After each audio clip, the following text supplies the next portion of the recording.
Hello, ladies and gentlemen, and this video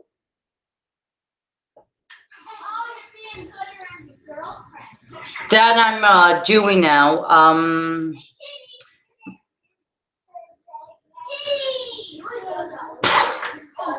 anyway, this video might get some hate comments, but it may not at the same time. But I've done live streams recently on the LGBT hashtag on YouNow. I haven't done streams on there in quite a while. So, considering I'm under the bi spectrum of the LGBT community, pansexuality falls under the bi spectrum.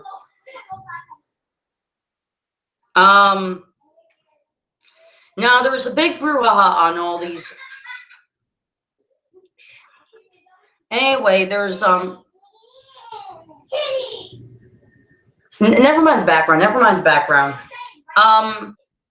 So there's this brouhaha over President Trump repealing Obama's Transgender Protection Bathroom Act, or whatever it was labeled.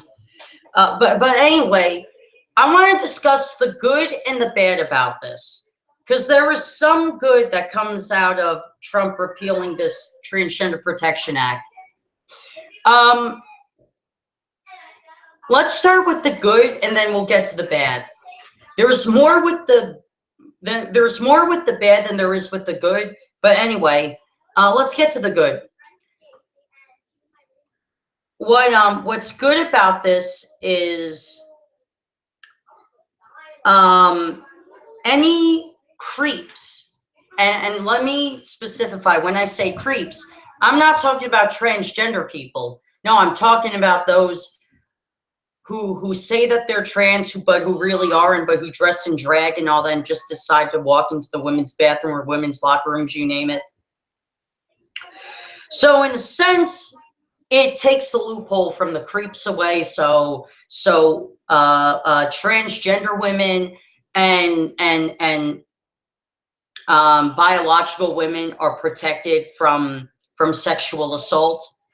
So it's good that in some way that it's good in a way that this got repealed.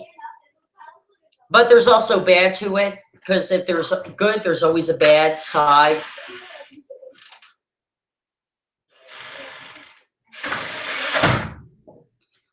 The bad side is that genuine transgender people, trans men and trans women, are now victim, or could be possible victims. I'm not going to say that they are going to be victims of brutal attacks, because they very well may not be. Because when I see people in the LGBT community say, we need to protect your trans brothers and sisters, hey, what if some of them are black belts? What if some of them have guns? You get the point. Transgender people don't always need people to protect them. They could sometimes they've been proven to protect themselves. Some of them take self-defense classes and all that. So you get it. But I think we should stand by them at this time. But anyway, keep it down. This is the most embarrassing stream I've ever done. So anyway,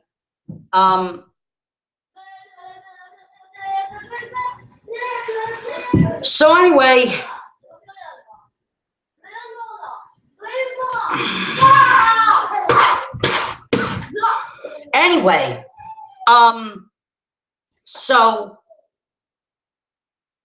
the bad, there's a lot to it. Like I said, transgender people could possibly be victims of assaults by genuine hate groups. And when I say genuine hate groups, I'm not talking about people that disagree with the LGBT community. Come on, fellow gays, lesbian, bi, trans people. and all those other nonsensical gender expression people.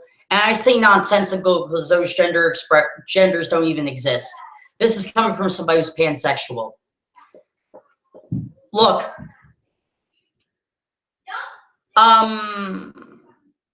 just because somebody disagrees with you doesn't mean it's a personal harassment. So stop blocking fellow LGBT people off Facebook pages because they disagreed with you. That's complete BS if you ask me. It makes you look like a coward, and it makes you look like you're not able to hold a debate against somebody. But anyway, that's just my opinion on that. But overall, with bad though, besides transgender people could possibly be victims of actual assaults and by hate groups and being victims of discrimination. I think one of the major bad parts is that President Trump broke his promise towards our community. And that stings a little. And look, I didn't vote for Trump. I didn't campaign for him. I voted for Gary Johnson.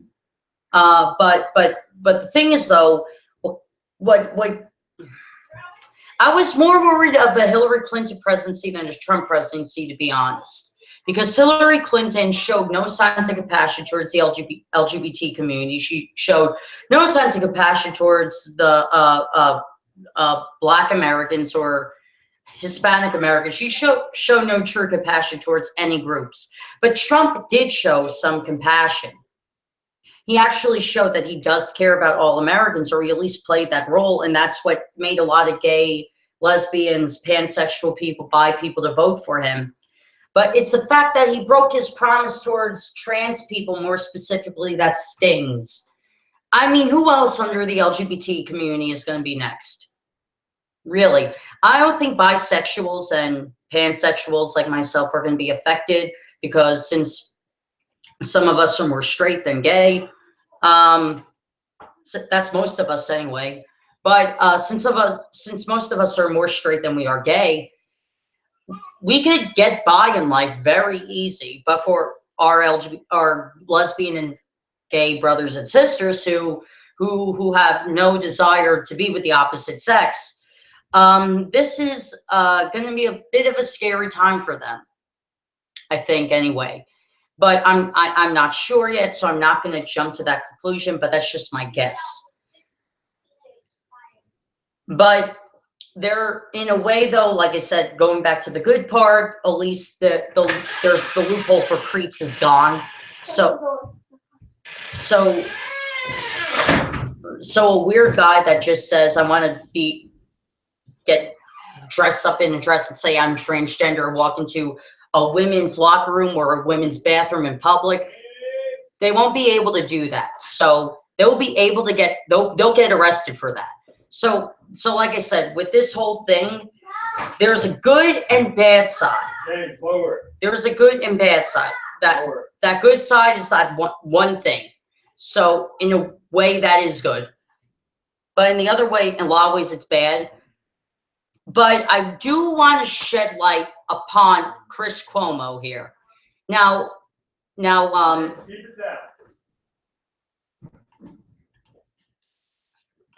anyway.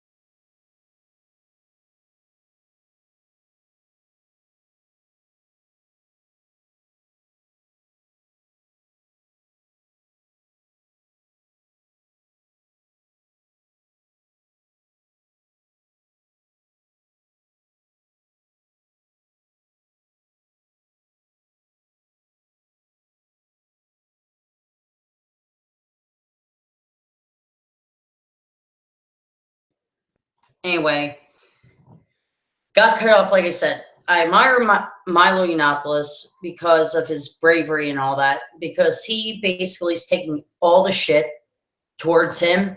So it's easier for us younger LGBT libertarians and or conservatives to speak our opinion later on in politics much later on throughout the years, because he's taken all the hits possible. But anyway, Milo Yiannopoulos created a meme, says CNN host says 12-year-old is intolerant for not wanting to see a penis in the locker room. And it's an actual tweet from Chris Cuomo's Twitter. This question's from a genuine concerned father. And I don't have a daughter, but maybe if I do in life, I'll understand more.